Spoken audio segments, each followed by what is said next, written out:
hello mga auntie, mga uncle. Kumusta na po kayo lahat? Ayan, papunta po kami ngayon sa Utaytani Province. Pasensya na kayo sa boses ko ha, kasi sinisipon talaga ako kaya namukhang ganyan yung pagdinig nyo. Ayan, may iba ba? May changes ba? Ayan mga auntie, mga uncle, itong Utaytani po, marami na po talaga tayong mga vlog related sa Utaytani. Ayan, and it took 1 hour more than sa travel namin. So, going po kami sa campsite kung saan i-held yung fellowship ng schools. Ayan, ano ba yung schools? Yung schools po, guys, yan po yung 4 na churches dito sa province na malapit sa amin. And parang every 3 months, after 3 months, nagfe-fellowship po kami. Ayan. And yung schools na yan, 4 na church. Yung first, schools S is Supanburi, K Kanchanaburi, U is Utaytani, at S Singburi. Diba? Ang galing. So, sa 4 churches na yan, meron po kami isang district pastor. Mega love shoutout pala kay Pastor Ruben Huller and the family. So, ito pala yung namin, yung surroundings namin while we're worshiping Sabbath day. And our theme is Hiusata. It means unity. So, today's fellowship is like nature. Ayan, nature worship. Parang nature, yeah, we are praising God through nature. Oh, I like the air. Diba? So refreshing kasi every fellowship namin minsan nasa simbahan kami, nasa convention hall. So it's really kind of different, diba? Refreshing siya kasi yung surroundings namin napakaganda ng mga views. So we're gonna stay here until tomorrow, Sunday, and we're gonna have another activities po. Ayan. So diba ang ganda? So this is morning Sunday. We're having our morning worship. Ayan, and na-amazed talaga ako, and I can't believe that we are here in this kind of beautiful scenery with these beautiful people. Diba? Mega love shoutout sa lahat ng mga Skus families. Wave naman kayo dyan. Ayan. So, wala lang. Appreciate ko lang talaga yung nature. Tapos, after namin mag-worship, before we're going to start our program, mga laro, mga camp, ano pa dyan. Siyempre, we're having our breakfast. Tapos, sinusulit talaga namin yung magandang tanawin. Kasi dito sa province namin sa Singburi, wala talaga kaming bundok, guys. Puros, Kaya, take the chance and opportunities to view this beautiful scenery.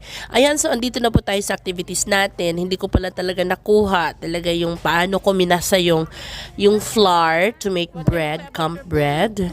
Kasi ako yung nagmasa talaga. So yung kamay ko hindi pwedeng humamak ng cellphone. Tapos may nagtanong, ayan, paano ba ginawa yan? Actually, naka 3 takes po kami sa itlog. Oo, yung boiling egg. Kasi yung nilagay namin one time, ang lakas ng apoy na yung plastic bag na napunit. Kasi di ba ang lakas ng apoy, kahit may tubig siya, napunit siya. So, nabiyak yung itlog. So, gumawa na naman kami, ganun pa din. Tapos, pangatlo, tinuruan na talaga kami na dapat yung apoy nyo talagang lang. Parang yung usok-usok, yung smoke lang talaga yung lumalabas. Wala talagang apoy.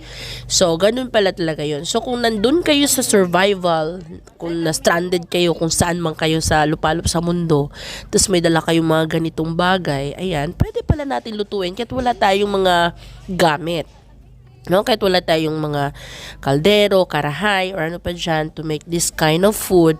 Ayan, tas marunong kang gumawa ng apoy. Ayan, kayang-kaya pala. Ayan, so nag-enjoy na kami. Merong 4 na grupo ata. Oo, yung grupo ng lamok, langaw, ano pa yun?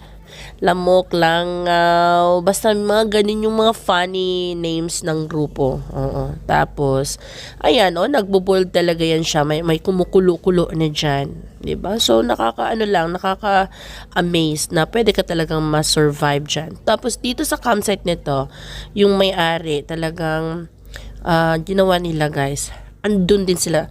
Hindi sila sumali ha, pero nakistay din sila. So, they are witnessing us. Hala, pwede palang ganito, no? Pwede palang gawin tong ganitong bagay. Kasi parang sa Pathfinder yung Master Guide lang naman talaga to meron, di ba? Hindi ko alam, pero kasi ganito yung pagkakaalam ko. Ayan, correct me if I'm wrong. So, ayan, ito yung Team Lamok. Kasama ko ito, mga Team Lamok. Ayan, so we're just having fun while eating our own bread making. Oo, kahit wala kang oven, pwede mo yang gawin. Masarap siya, guys. So, ang ginawa namin, pinatikim namin yung mga kasama doon sa camp na yon. Oo, walang walang kahit ano, walang pili. Basta sinabi ko, titikman mo kung anong masasabi mo. Ayan, so far, masaya naman sila. Oo. Or baka nagplastikan lang. Okay, anyway, nandito check na naman natin kung gaano ba kaluto yung itlog. So isang grupo, malasado siya. Tama ba? Yung basa-basa pa. Oo. Tapos ito din sa paper nilagay ha. Tapos fried egg yan siya. Sunny side up. Tama ba? Oh, may ginawa din kaming ganyan. So yung itlog na boiled egg na naman yung sa amin binuksan, talagang perfect. Oo, lutong-luto sa loob at sa labas. Lutong-luto siya talaga. And it's my first time kasi kahit sumasali na ako sa mga ganito since on my childhood years, pero hindi ako naka-hands-on doon kasi may mga ibang group, may mga ibang lideron talaga. Oo. So, ayan. Tapos pinatikim yung mga bata. Sila yung magde-judge kung sino talaga yung masarap sa pagluto ng sunny side up. Tapos ito na yung mga may-ari sa campsite. Pinatikim namin sa kanila. Sabi na pwede itong makain. Sabi namin, oo, pwede. Pwede. Kaya na-amaze talaga sila kasi first time nila nakita na pwede pa nang lutuin yung bread sa ano lang, kunting apoy. Excuse me. Na-amaze talaga sila. So, ang purpose talaga namin dyan, humingi ng mangga kasi marami silang mangga doon. Ay, yun pala. Hindi pala yun mangga nila. Sa ibang farm na pala yun. Tapos ito, nag-announce na sino yung winner overall. But anyway, all are winners. Oo, di ba? All are winners. Ganyan lang naman talagang buhay eh. May nanalo, may hindi nanalo. Anyway, yung sa amin na naman dyan is for fun. And Hiusata, Unity. Ayan, yung Team Lamok, kami yung 4th place. Diba? Ang galing. Alam niyo, ubong-ubo na talaga ako. Pero kailangan ko talaga itong ubusin or tapusin itong voice over na ito. Ayan, charot talaga. But anyway, hanggang sa muli, kaya ko to binag kasi matagal na to eh. May pa to pagdating ko sa Pilipinas.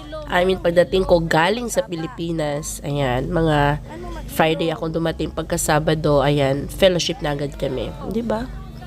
Napaka-stress ng buhay. Pero at the end, naging masaya din pala. Basta kasama mo yung mga kapamilya mo sa panantalay, ano yan? Sa faith. Oo, ganon. Kasi hindi ko ma-explain sa Tagalog. Ang sinigaw namin dyan, Hiusata. Tapos, ganun lang, wala lang. So, ingat everybody. God bless. I love you all.